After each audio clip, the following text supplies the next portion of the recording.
cheer me onward with never-ending grace. Sing with joy now, our God is for us.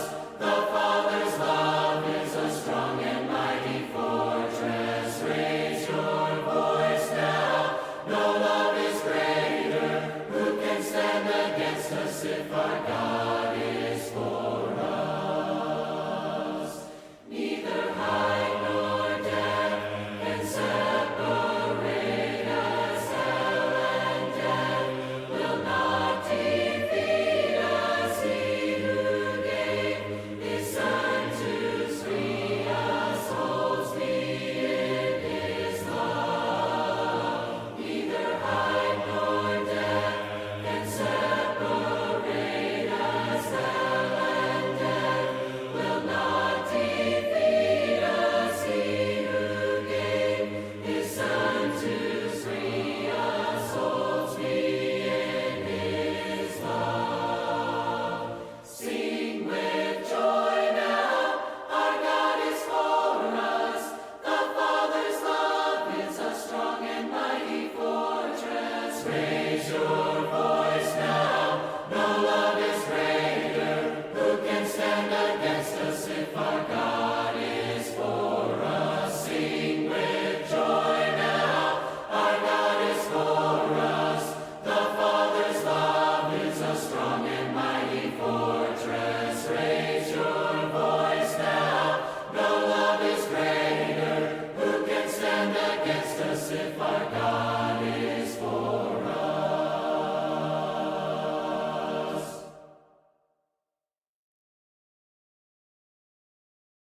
Let there be praise, let there be joy in our hearts.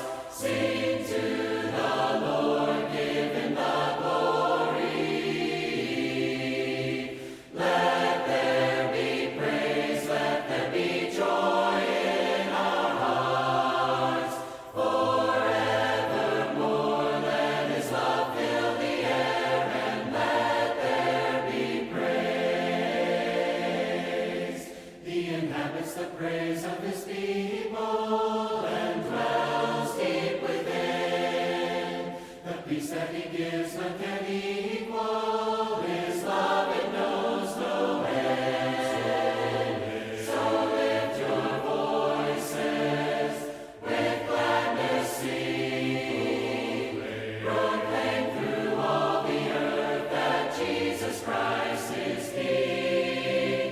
Let there be praise, let there be joy in our hearts. Sing to the Lord, give him the glory. Let there be praise, let there be joy in our hearts. Forevermore, let his love fill the air, and let there be praise. When the Spirit of God is within us, we will overcome. In our weakness, his strength will defend us. When his praise is on our tongue, so lift your voices, with gladness sing. Proclaim through all the earth that Jesus Christ is King. Let there be praise, let there be joy in our hearts. Sing to the Lord,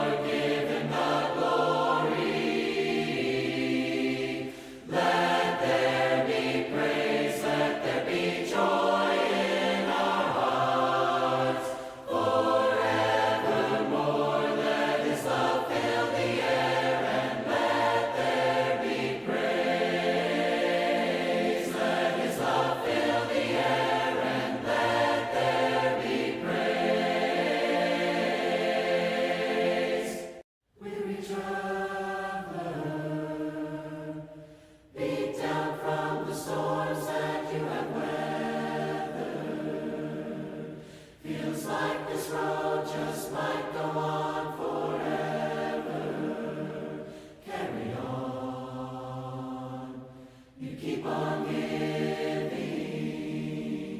But every day this world just keeps on taking. Your tired heart is on the edge of breaking. Carry on, weary traveler, restless soul. You were never meant to walk this road alone.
Okay.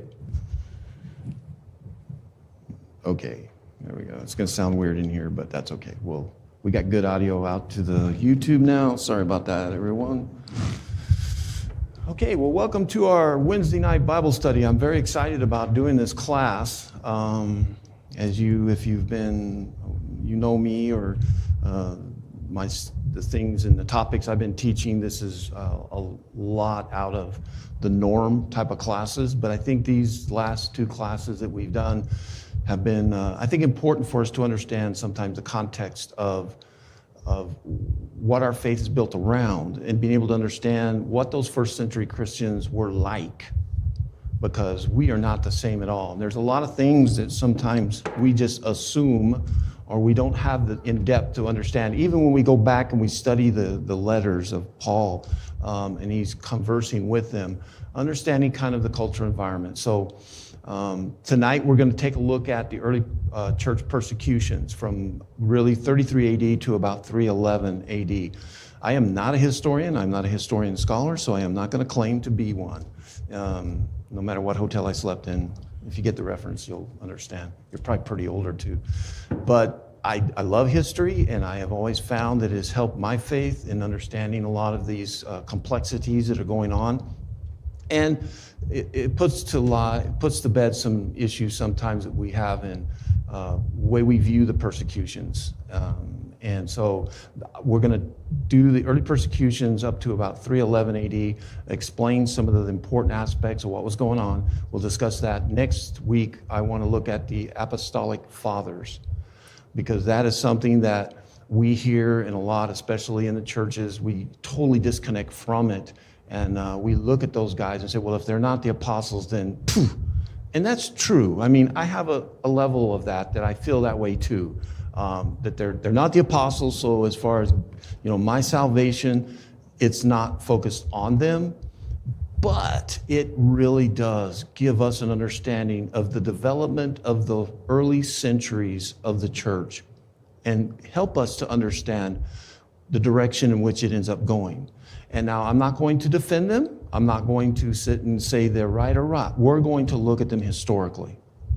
And so they're not biblical, but it's important because it does help set forward even some of the teachings. And then the next lesson after that, I want to look at the early heresies, the early things that the church was fighting against, the false doctrines, and why it developed into some of the things that eventually come out in the Nicene Creed, things like that.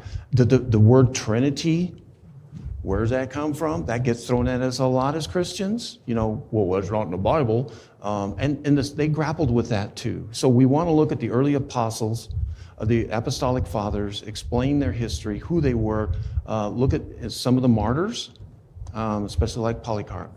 And then we're going to look at the apostolic fathers, and then after that we'll look at the early heresies, false teachings that they were combative.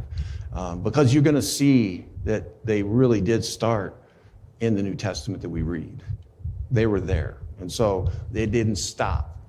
So let's dive in. This is not necessarily long. It depends on how much, I guess, I squirrel off on some of this. And like I said, I really think that this is an exciting class because, one, I've never taught it.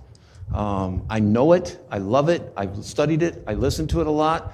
But I've never put together a class to present it, or taught it in church. So that's why I'm kind of excited and a little nervous, I guess, because I want to get it right and I want to misrepresent. So when we talk about the early church persecutions, we think of the suffering, and if you just know your Bible, we know that there were persecutions. There was suffering going on. The very first one we know of who? Stephen.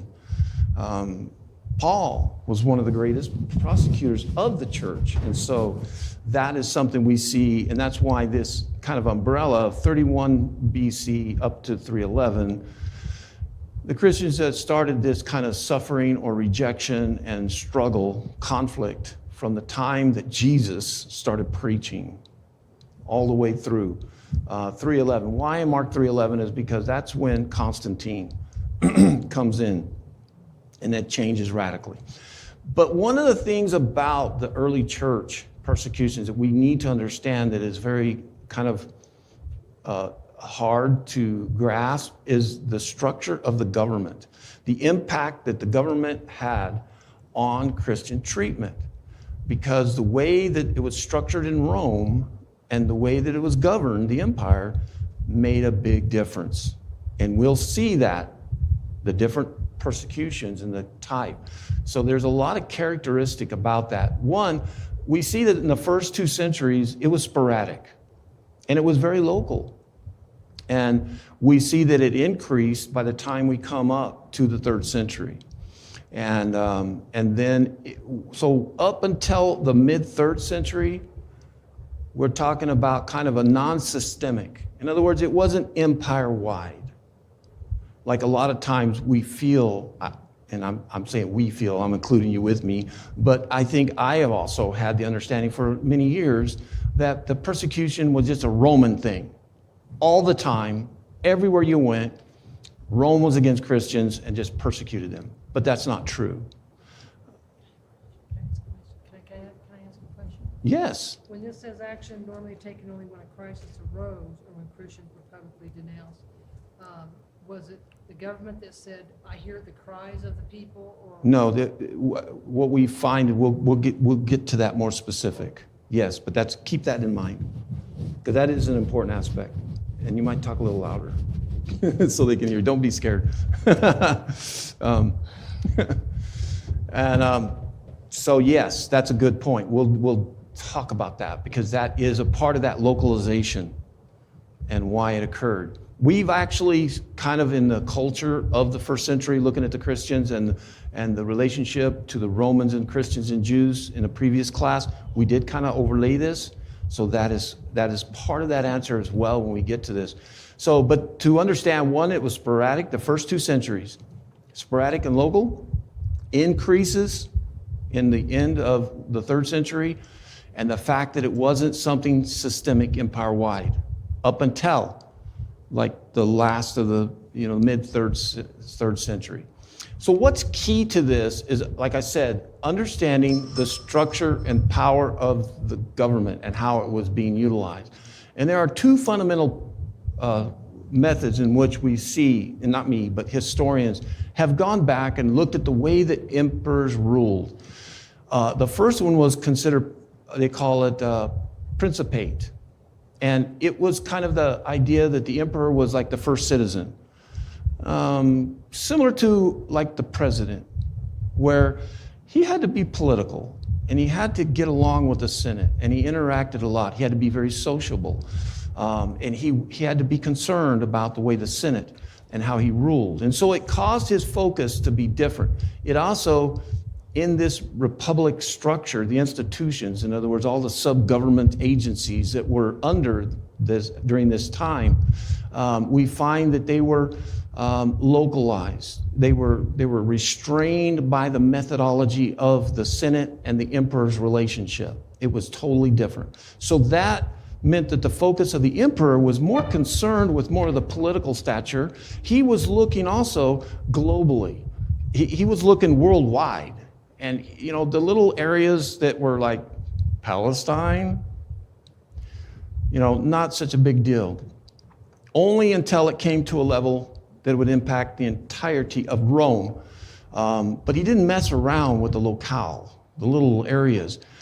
Now, Egypt, that was an area that, you can look historically and see where, because that was their breadbasket. And so Egypt fed Rome. And really fed the Roman Empire, but mainly the city of Rome. A lot of political upheaval when the grain ships didn't arrive in Rome. And so, but other than that, we find that the emperor was a different relationship. Caesar Augustus, he was the nephew of Caesar, who becomes the first, really, they call it first emperor to start this type and style of rule, where he was more congenial, he was working with the Senate, more liberal in some ways, and just didn't focus on the down and nitty-gritty. That methodology of government ruled for quite a while. So what that created was during this time from 31 BC until 284, where the persecutions were local. and they were sporadic. And that's where we see them being localized.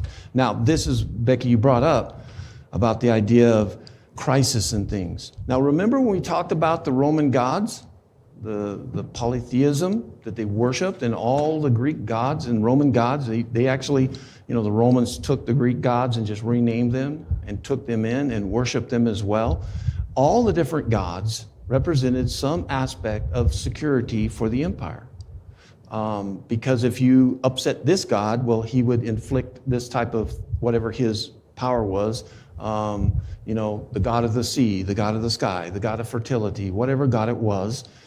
If you insulted him, then he could inflict something upon you. So this is where, let's say an earthquake or a tidal wave, then the god of Poseidon was upset. And so the people in their tradition and their phobia would go, what did we do to upset the god of Poseidon? What did we do? Those atheist Christians. Those atheist Christians are the cause of making this God mad. So therefore, we having a drought, we're having these earthquakes, and so then they would go after and try to punish those atheists. Now remember, the Romans and the pagans looked at Christians as atheists, non-believers of gods. Yeah, it's backwards, huh? Plural gods. Yeah, gods. And so to us, when you say atheist, we only have one. We only have one God, and so then you don't believe in him. But back then, it was the other way around.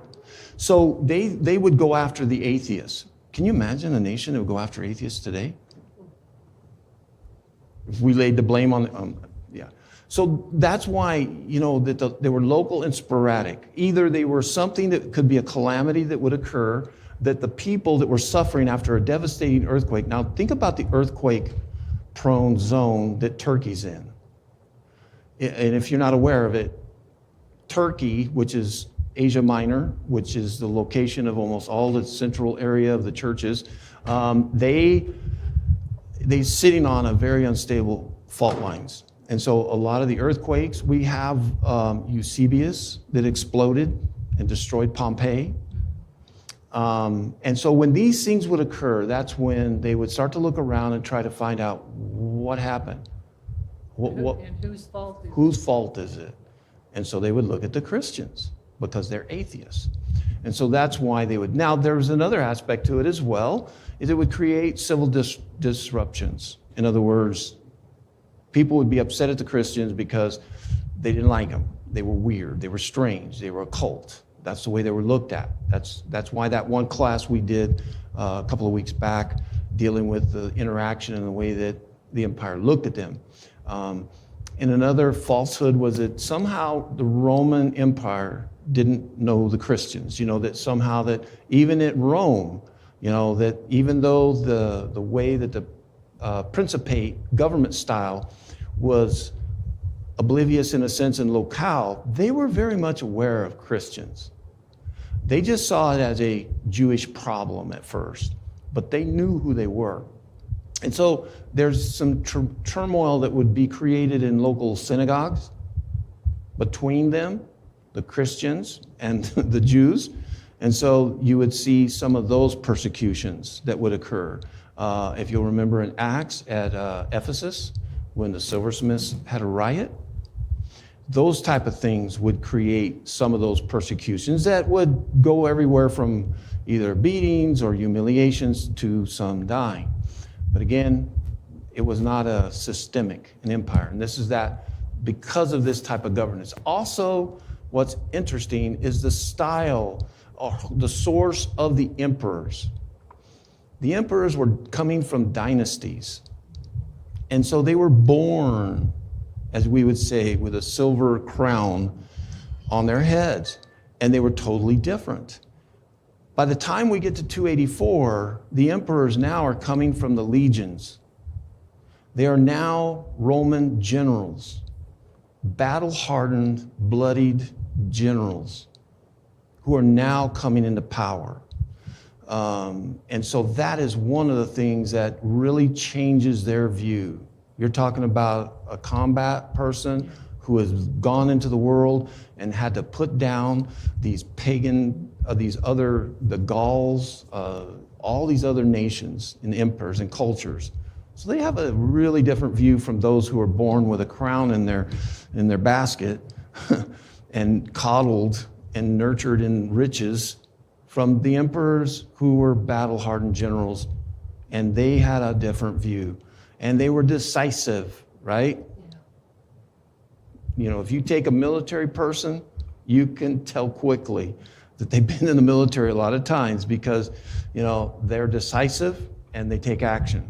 And so that's one of the things that we see in 284, where all of the Caesars that come into power are generals from the Roman army. So that changes them. So they, of course, they don't like to share command.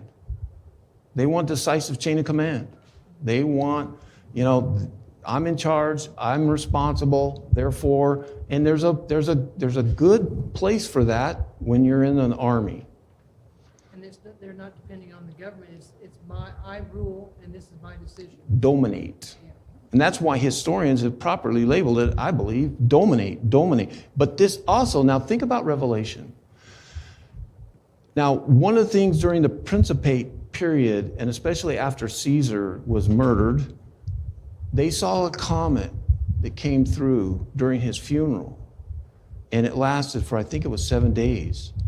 And Augustus, his nephew, who was taking over as emperor, deified Caesar as God. See, he is now among the gods. But at that point, you had to die to become God. The emperors became gods. Nobody else could become a god unless you were honored through like a general who died. But when you shift up and you start to get later on, a lot of it started to become, I am a god now.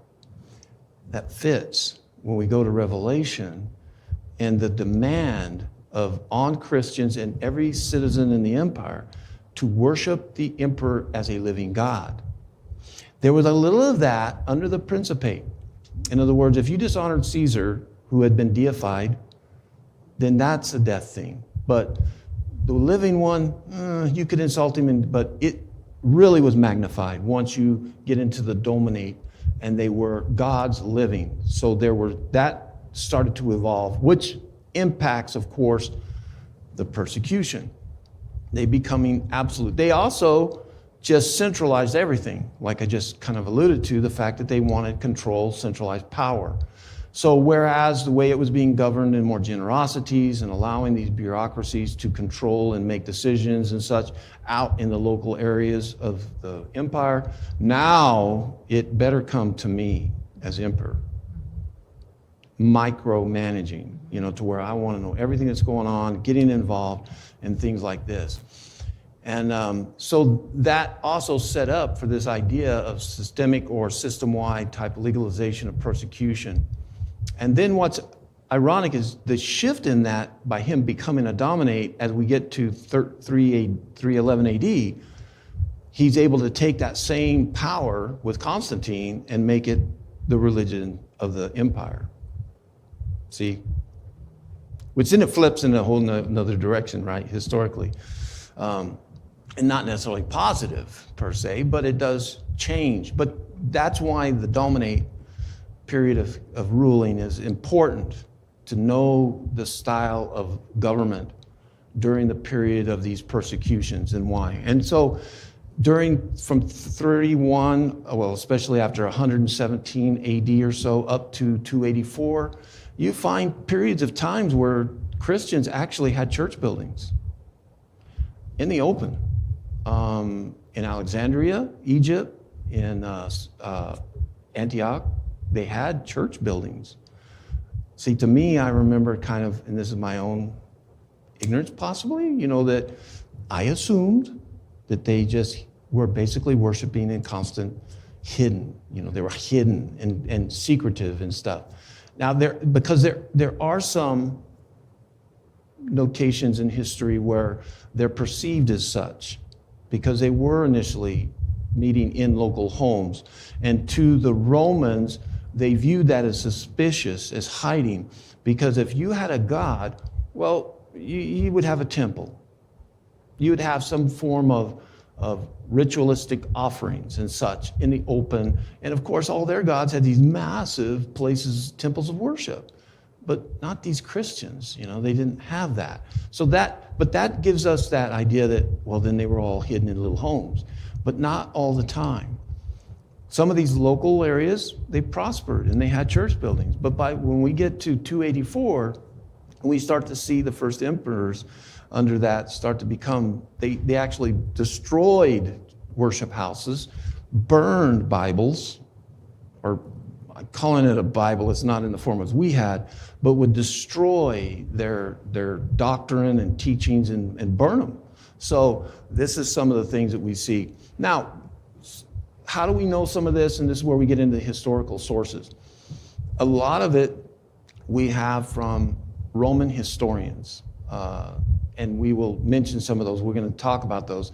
When it comes to the church itself, it was written heavily, we draw heavily from historical writings of Eusebius of Caesarea. And he wrote, and you can get it on audiobook and listen to it, and I recommend it, read it. It's not biblical, it's not inspired, but it does give you some insight because he wrote it during the time of Constantine. So there's some historians go, well, he's hindsight writing it during a time of peace, there's no persecution, and so he's magnifying some of the persecutions and he's able to have this liberality with it. You don't have to necessarily go that far. I mean, he is what he is. He's no worse than a Josephus who wrote the history of the Jews, to Tacitus and Suetonius and some of the others that may have thrown in some of that. But it is still an eye-opening reading. And so a lot of the history that you may come across that people talk about what's happening during those periods, it really comes from Eusebius's his history. So he was an eyewitness, though, to the later persecutions prior to Constantine coming in. Some have said that he actually was enslaved in the mines, Roman mines. So he has some experience of suffering himself. But he was able to write all of this. And if you read the book, you'll read his humility as he opens the book and talking about how he can't cover everything. And the fact that he's writing it from his perspective.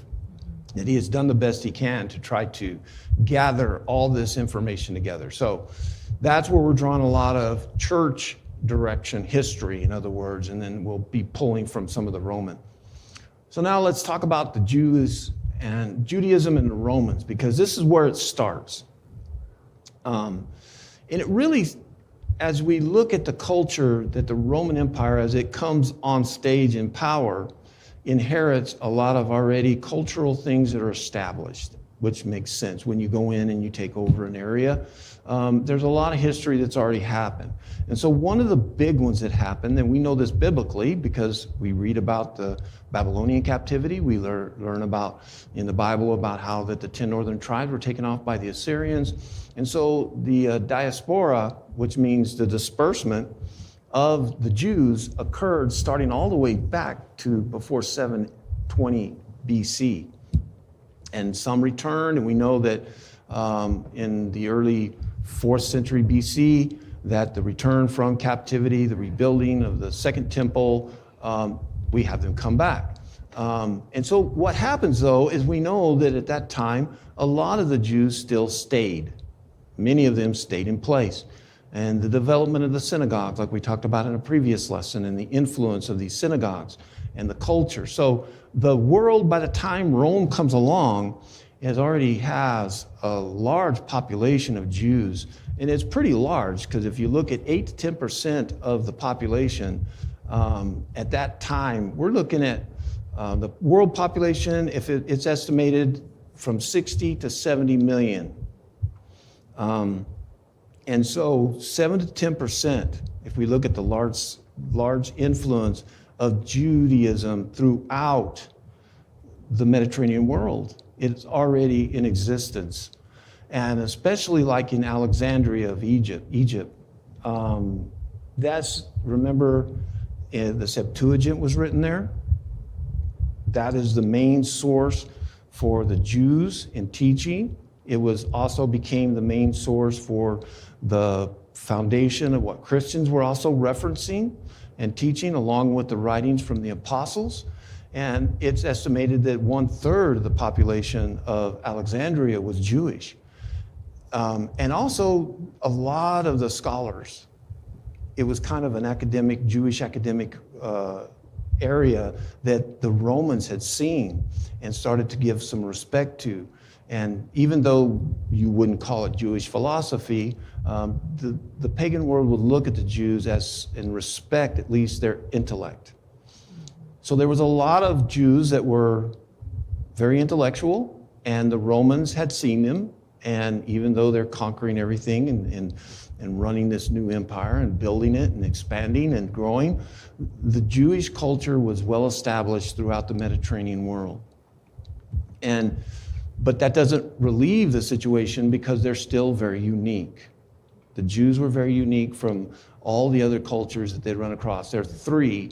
The primary were like the Druids and the Jews and the Barculas or something, I think they're called. They were considered very cultish, very restrictive, in other words. They did not accept anything except their teachings. And that bothered the Romans because the Romans, to them, that created tension. If you'll recall, when Alexander the Great's empire broke apart, it broke apart into areas that were then controlled and inherited by his generals. One of the main ones that we had looked at before was the Seleucids, and that was the Syrian, Babylonian region. And Antiochus the fourth is somebody who tried to get the Jews to comply, and when they wouldn't comply, he got very brutal. And he came in and tried and killed all the priests and offered a pig on the altar, tried to Greek and Hellenize and force the Greek culture on the Jews and making them become a part of his empire. And in that, we then have what? The Maccabean revolt, which then sets up another direction. So there's always been this tension, and the Romans didn't do much better in understanding and trying to integrate this strange religion into the empire. And so they would use brute force. And that's one of the issues that kind of created some. And so if you look going to the Maccabean revolt, after that revolt, the Seleucid kingdom pulls back. Antiochus ends up dying and going on, but there's about 100 years where there's a little bit of reprieve and an expansion to where the Jews were able to regain some ground. And that created there's like a power vacuum, I guess is what you would call it. And the Hasmoneans is a group or descendants of the Maccabeans who become the Hasmonean dynasty. And through that, they then established the king and priest. And so it was Hasmoneans that then start to rule, and they have some prosperity and some expansion. The problem was when the Romans came in, defeated the Seleucids and take over, that Palestinian area was kind of taken into control by default. There was no need necessary. In other words, the Romans didn't look at it and go, man, we got to send some military in there and we've got to go in there and occupy it and take control and enforce power. So Pompey was a general, the Roman general, who would come in and defeated the Seleucid kingdom and started occupying it. And by default, there's that little area called Canaan. And after a while, we see internal civil wars going on between two brothers, Hyrcanus and Aristobulus. And those two brothers, they're Homotians, but they then fight for power.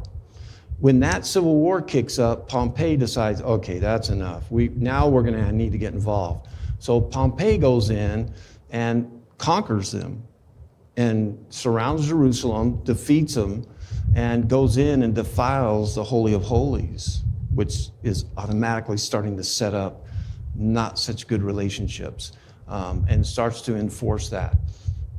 Now, one of the things that's going to happen is we're going to see where during all this is going on, while General Pompey is in there, that a civil war breaks out some years in between. And so it's an interesting dynamic that starts to change the way that Rome is able to really come in and enforce themselves.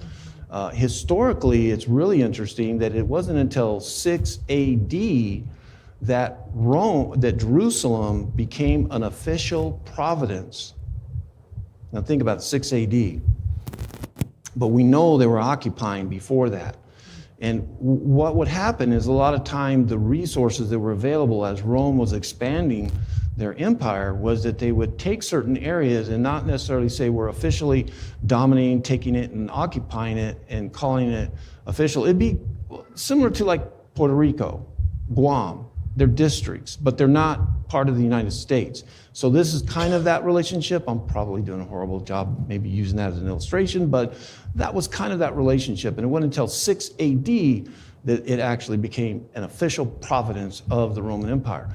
So coming back to this, Pompey and trying to get compliance of this very strange culture, he installs Herod the Great, which we know the history of him. He is a half Jew at best. I don't even consider him half Jew. The only reason is because he's an Edomite through a descendancy and some gyrations and such. And so Pompey says, well, Jewish enough. So puts Herod the Great in and has him rule. And he's not much better in the way that he enforces and starts to repress the people in the way he treats them. And then we see another, and later on, just looking at these tensions is what I'm looking at is in 40 AD, Caligula, as emperor, he tries to get them under control by forcing this blending of culture, by thinking that he can build a statue of himself and force it into the temple and have it erected in there. And that did not go over well. The high priest almost created a revolt, and he relented, did not do it. But so the tension has always kind of been between them in this. Gessius Florus was probably the worst in trying to, and this is 66 AD, so much later. So what I'm saying is we can see the history where the Romans, in not understanding this unique Jewish culture and trying to get them to integrate and comply, and thinking all along at times during peace, oh yeah, they're just integrating with us and they're fine. Then you push them against the wall and force them in their religion. The Jews would go, no, that's a line too far, and they'd fight. This guy Florus was he was a crook. Florius, and he ends up robbing the temple of all of its money and leaves town because of all the anger and resentment and stuff that was building up. And he pulls out and decides, we'll just let them fight. And it ends up brewing and getting worse and worse instead of taking action. And it ends up triggering an overreaction, which then leads to the destruction of Jerusalem. And it really started with this procreator in that area there. But in this tension and this type of struggle that they always were facing one another, the Roman view on resistance was interesting because they saw cultures that would resist, and they kind of saw it as honorable. You stand up for what you believe in. And so even though they didn't like the idea that you're resisting them, they kind of said, at least he's a fighter. And you kind of like that in a person, don't you? I mean, people die for their cause. They'll die for their cause. There's kind of that little bit of respect we have when somebody says, I believe in this, and not just go, okay. Right? Somebody says, I believe, whoa, wait a minute, you know what? And so we kind of have that nature. The Romans saw that. Even though, there's two things they kind of really respected about the Jewish culture was one, it was ancient. And they really respected these ancient cultures. And they saw the history going all the way back to Egypt, much further than their own history. And they saw that tradition and values that they had. And so they had that relationship, but they just couldn't tolerate, in some sense, this resistance to comply and accept other gods was one of probably the largest one. And so when they looked at the Christians, well, they were nonviolent, and they saw it as strange. And they didn't have respect for that. There was a part where they're like, why are you not standing up? And especially once we get to the Dominate period, where you have these Roman generals who are now emperors, that they saw that they got divine protection in combat for standing up for the values of their gods. So if you, as a Christian, are saying this Jesus, this Christos, is a God, and if you stand up and you believe in it, then that Christos God will stand up with you, and he will fight, and you will be victorious over our gods, and we will lose. But they're not fighting. So this is where the Romans looked at the Christians and went, you are really strange. But they weren't a threat. So who cares? This is why, the emperors during the Principate rule looked at it and went, well, they're not fighting. They're not, hoarding weapons. They're weird. They just didn't respect them, but they saw them absolutely as no threat. Until an earthquake came and you offended a god, and then locally. See how that worked? So they, at that point, but later on, when the Dominates came in, the emperors who were generals, and they started micromanaging everything, and they started taking another view, and when things would come up to them, and they saw that they were offending a god because a volcano blew up and a bunch of people were killed, the emperors that were generals would say, who did this? And they'd say, these Christians, well, they say they have a God. Well, if he was that strong, then they would stand up, fight, and defeat us. But you know what? No. So they saw it. Remember what I said, it's kind of a weird one, but to be an atheist in the Roman Empire was a homeland security issue. You were a threat to the security of the empire. You destroy enough cities through earthquakes, tidal waves, famine, you bring down the empire.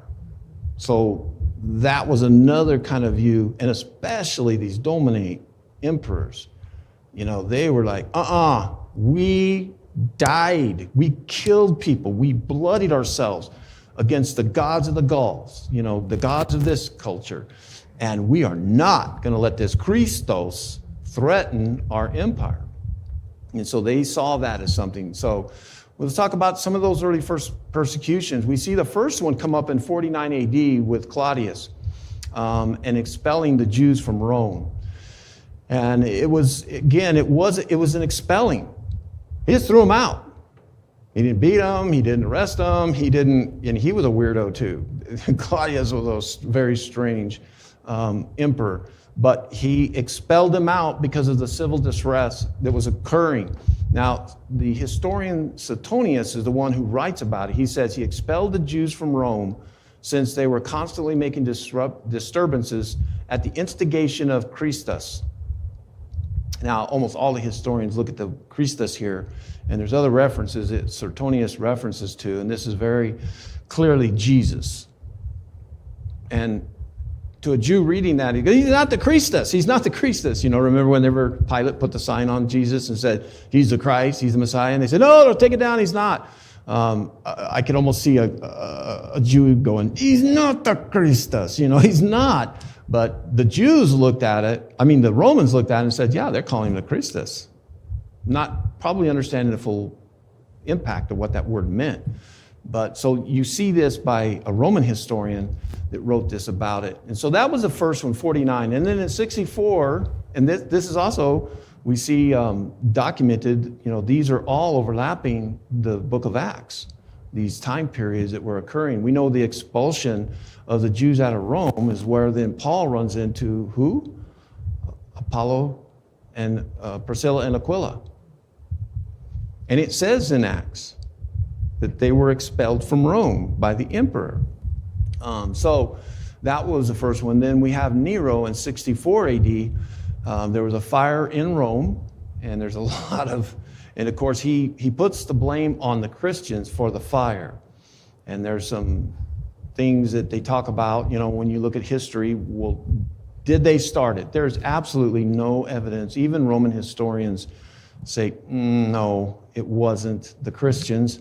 Don't really know. But if you just look at the city of Rome and the building codes they did not have, they were all a fire and a death trap. It didn't take much at all to create a fire and just burn through. We see that in the history of like the fires in London that just devastated the entire city. So the actual source is not historically a fact anyone knows. Some blame Nero himself. And there was some that even the historians say that, there was some accusations against Nero for starting these fires in order to claim the land. Eminent domain in Roman style. Today, eminent domain is the government has to use certain processes. If they're going to put a freeway through a certain area or something, then they have to go through all this to purchase the land and acquire it. And they can buy it out from under you real cheap. They can call it eminent domain and do that, and they take your land. Well, I call it the Roman Nero eminent domain was, let's burn the city down. Let's burn that section of city down, and I can build what I want. And so with that accusation, what happened was Nero's like, oh, no, it was the Christians. It was the Christians that burned the city down. So he used that, whether he did or did not, but it was to deflect and to put blame somewhere. Remember, we're always looking for what to blame, what major catastrophes hit. Blame somebody. We do that. We do it today. So let's blame the Christians. One, why? They don't fight back. They're pacifists. And so there was an easy one. So that's why when we look at this period of the Principate, remember that? These are emperors that are under that style of rule. It was local and intense, but it didn't. Nero, in other words, Nero didn't just all of a sudden, hey, let's just keep killing Christians.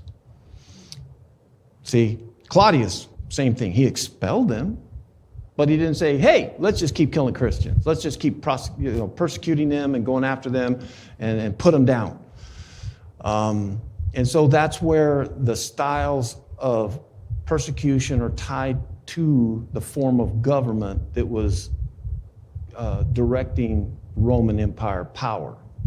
So we see that in these two especially, that localized, intense, and short-lived. Now, Tacitus, who was a historian as well, he describes Nero's as most exquisite tortures. So I'm going to read from it because I think this will help. This is from Tacitus Annals 1544, written at 116 AD. Therefore, to stop the rumor that he started the fire, Nero falsely charged the guilt and punished the most fearful tortures to the persons commonly called Christians, who were hated for their enormities, errors. Mockery of every sort was added to their deaths. Covered with skins of beasts, they were torn by dogs and perished, or were nailed to crosses, or were doomed to the flames and burnt to serve as a nightly illumination.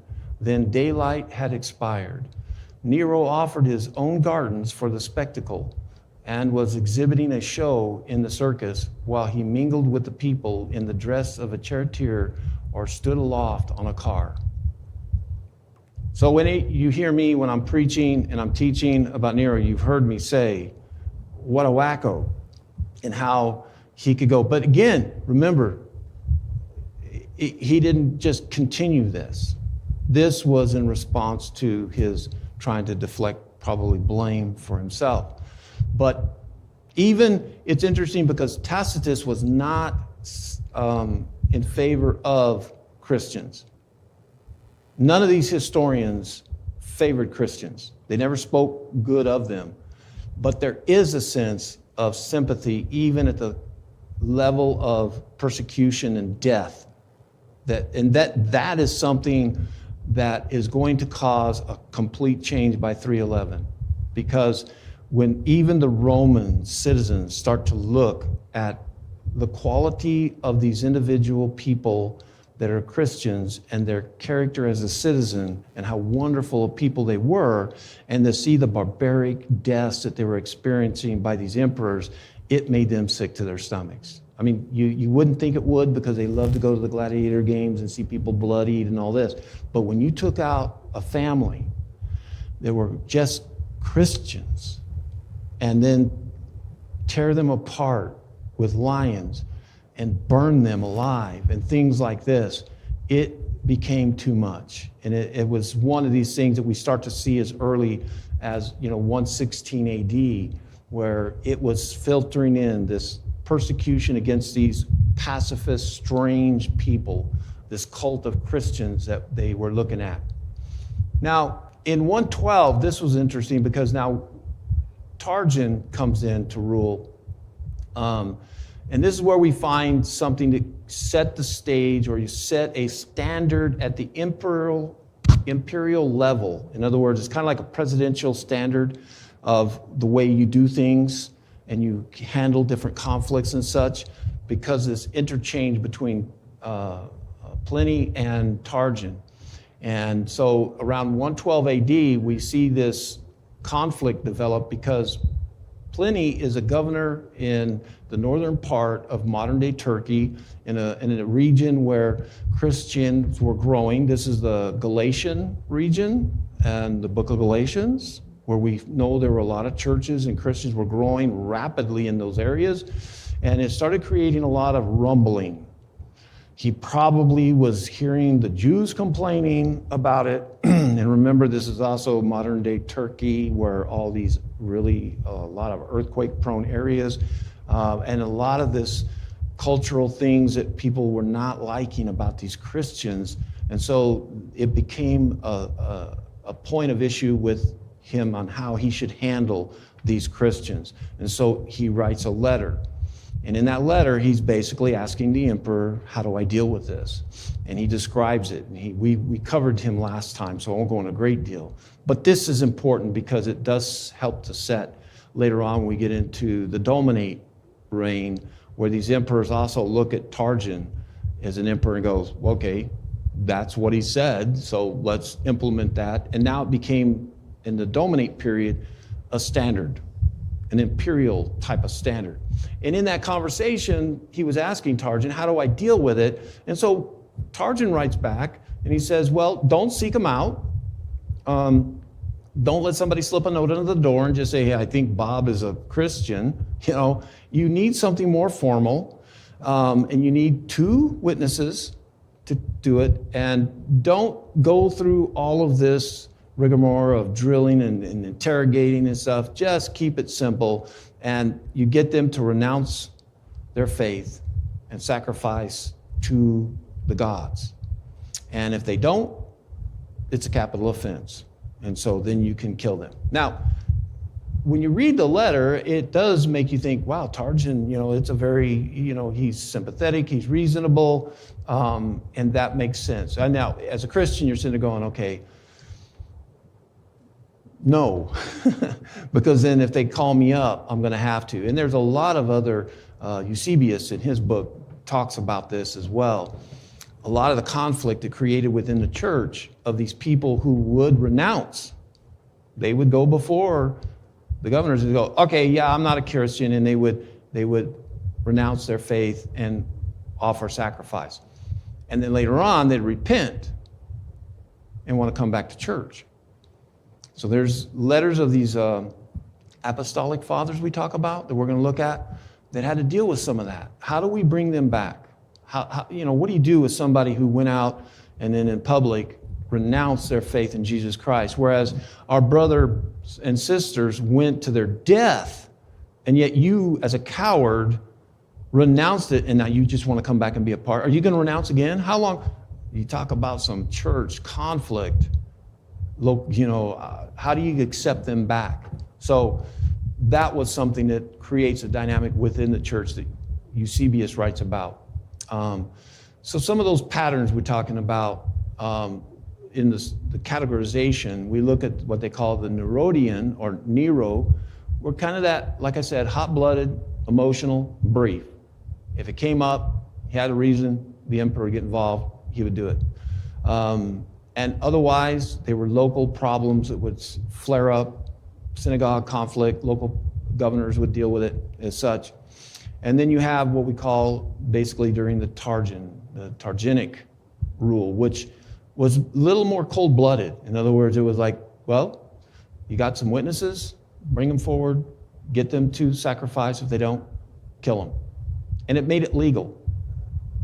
See, that's where we start to see this transition, where now you have a legalistic level. So after about 117, 120, you start to see where an emperor can say, hey, well, what was the standard? And, well, this is what Trajan, this is how he handled it. It makes sense to me. So that's where the difference between the Nerodian and the Targinic type of rule of how to handle these patterns of persecution started to change and evolve into the Dominique when they come in, and it increases this type of persecution on them. So it wasn't until 250 AD that we see where it shifted to the first time, I call it, genocide in a sense, where Decius, the emperor, just puts out an edict, emperor-wide, kill Christians. They burnt church buildings down, destroyed any meeting houses, drug them off. If they didn't kill them, execute them, they put them into slave labor, sold them as slaves, caused them to serve in the mines of the Romans, which was a death sentence in itself. So that's when, and if you notice, 250, we're into the Dominique time period. Some of the general features, just kind of we're rolling this around now and closing up. If we were to look at some of those, I want us to remember that the persecutions a lot were sporadic initially, that build up, and it was based on religion and not ethnicity. That's key to know.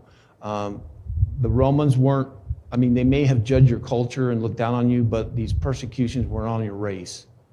It didn't matter, because you could be pagan converted to Christianity, right? So it was not that type of ethnicity.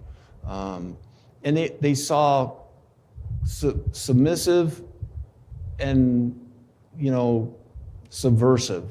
So there was a part where it was complex, where they saw them subversive in the sense that they were undermining the security of the empire, but at the same time, they admired their character. Like I'd mentioned, there's writings about how the Christians in Alexandria during a certain plague, that was the Christians who went out and were caring for the dying and the dead, and they actually lost their lives by being exposed by this. So that's one of those as well, that how they were looking at these Christians. And a lot of times it was provoked as social tension or scapegoating them out like that. So what's interesting to me is we see that it's as this evolution of persecution changing and intensifying, if you were to go back and look at the book of Revelation, it fits. It fits with a lot of it, and that's a very complex can of worms I just popped open. But, when you look at what John the Revelator and Christ is speaking to the people at that time, you can see the way that these emperors shift to God, dead gods, and then God living, and then forcing this, and some of the language in the book of Revelation. So, yeah, they were marginalized under that governing style of Principate. They just looked at them and said no. But then later on, toward the end of the 3rd century, we see that systemic, empire-wide type of persecution. And then by 311, we see all of a sudden a total flip, change, and which sets the stage for Constantine, and of course then the Christianization of Rome. And that, again, kind of fits with some of the beliefs of the way the Revelation is fitting in the fulfillment of that prophecy, which is kind of neat, and even that can be possibly. So I think, some of the key takeaways is the way the government was structured impact and shape that. And the fact that local officials played crucial roles in intensifying it or pacifying some of those persecutions. And the way that at the end, Christianity's endurance reshaped the entire empire. Now, if you're thinking about, were they scriptural, were they this, Christians by then? No, just the fact of the character of the citizen of a Christian started to have that impact. And that's what's kind of important, to take such an empire with moral values that Rome was, and to turn it upside down says a lot about the Christian values. So some of the takeaways we see, the Roman government was structured by that persecution. Oh, I'm sorry, that's a repeat slide there. So take this and let's wrap this class up. I think I found this quote, and I'm sorry, I don't know where I got it. I've lost the source, but I love this. Early Christians didn't survive by political influence, but by steadfast conviction.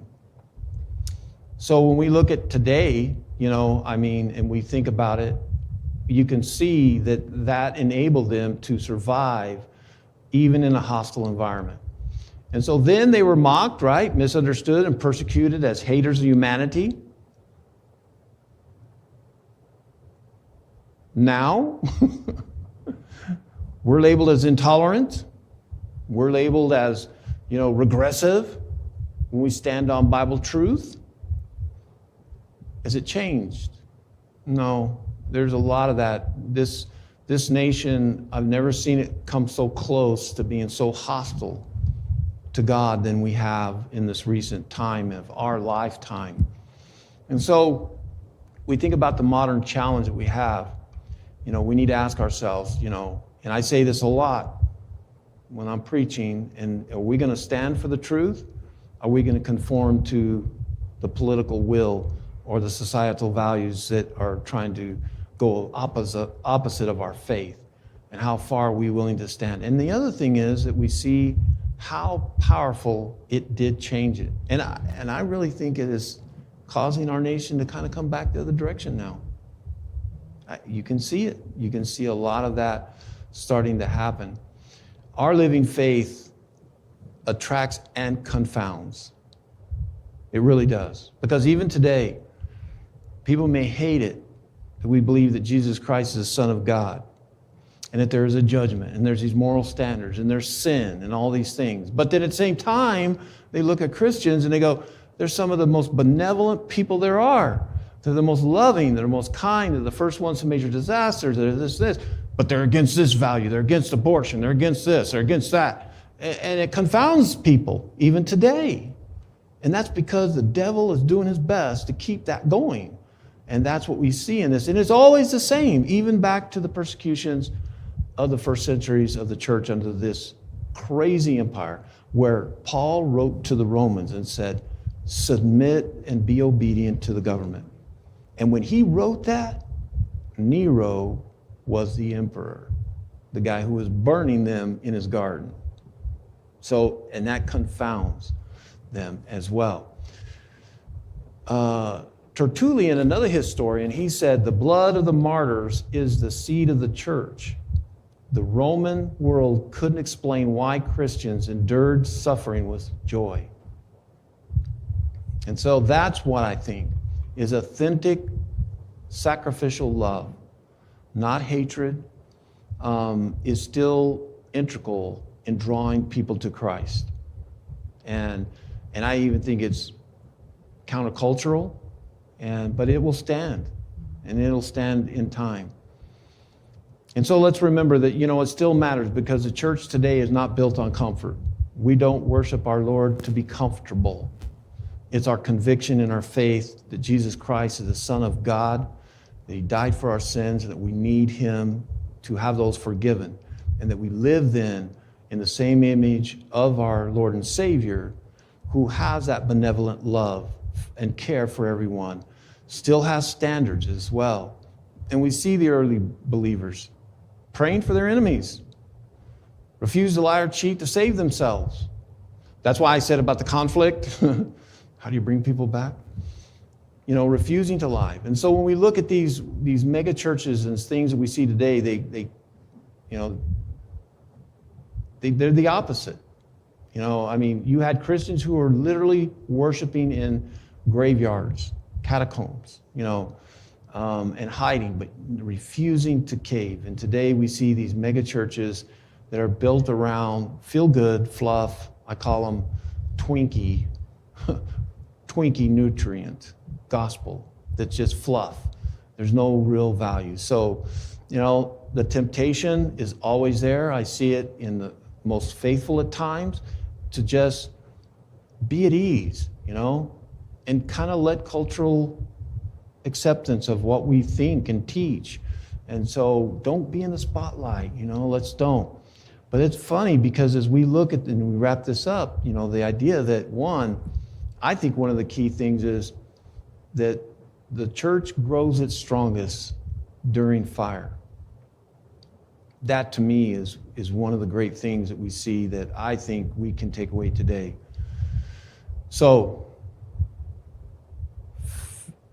faithfulness matters more than our comfort in our buildings, in our church. And persecution reveals who's real. Hardships, doesn't it? It really does. And that's why I love studying about that. Early church Christians and what they went through. And so anytime I start to feel like, oh, poor is me, woe is me, oh, you know, nobody likes us, and, you know, here we are, boy, go to that first centuries and think about them and what they did. All right, and that's the class. So I hope you enjoyed it. I have some handouts here at the building. If you want some, you can get a hold, reach out. I'll send you an outline of what we went over tonight.